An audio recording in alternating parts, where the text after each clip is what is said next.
ঘিলামেটে তরকারি যে এতটা টেস্টি হতে পারে এই রেসিপিটা না দেখলে তোমরা একদমই বুঝতে পারবে না এটা এত টেস্টি হয়। এর মধ্যে স্পেশাল কিছু ইনগ্রিডিয়েন্টস দিয়েছি।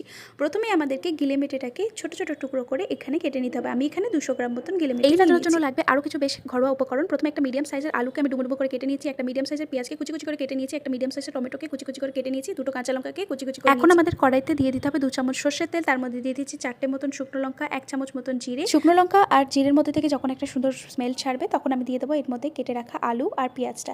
আলু আর পেঁয়াজটাকে 2 মিনিটের মতন আমাদেরকে ফ্রাই করে নিতে হবে। তারপরে এর মধ্যে দিয়ে দিচ্ছি হাফ চামচ মতন নুন, পরিমাণ মতন আপনারা যেরকম নুন খান দেবেন, আর 1 চামচ মতন আদা রসুন পেস্ট। এটাকে 2-3 মিনিটের মতন ফ্রাই করে নিয়ে তারপরে আমি দিয়ে দেবো কেটে রাখা গিলেমেটেগুলো। গিলেমেটে কিন্তু অনেক মানুষই খায় না, বলে তাদেরকে এটা গন্ধ লাগে, কিন্তু এটাকে যদি প্রপারভাবে রান্না করা যায় এটা কিন্তু মাংসের থেকেও বেশি টেস্ট হতে পারে। আর এটাকে যদি এই পদ্ধতিতে আপনারা করেন তাহলে কিন্তু পুরোপুরি আপনাদের এটা ফেভারিট খাবারের লিস্টে এটা চলে যাবে।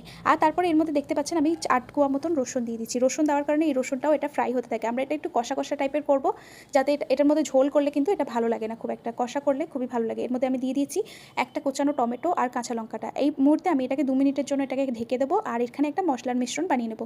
আমি এখানে দিয়েছি হলুদের গুঁড়ো, লঙ্কার গুঁড়ো আর জিরের গুঁড়ো। এইটাকে জলের মধ্যে 2-3 মিনিট মতন ভিজিয়ে রেখে তার মধ্যে আমি দিয়ে দেবো।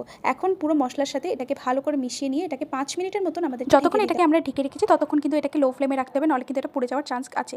তারপরে আমরা কি করবো, এর মধ্যে একটা সিক্রেট ইনগ্রিডিয়েন্ট দিয়ে দেবো। সিক্রেট ইনগ্রিডিয়েন্টটা হলো ফেটিয়ে রাখা টক দই। টক দই দিলে কিন্তু এটার টেস্ট কিন্তু 2 গুণ বেড়ে যাবে।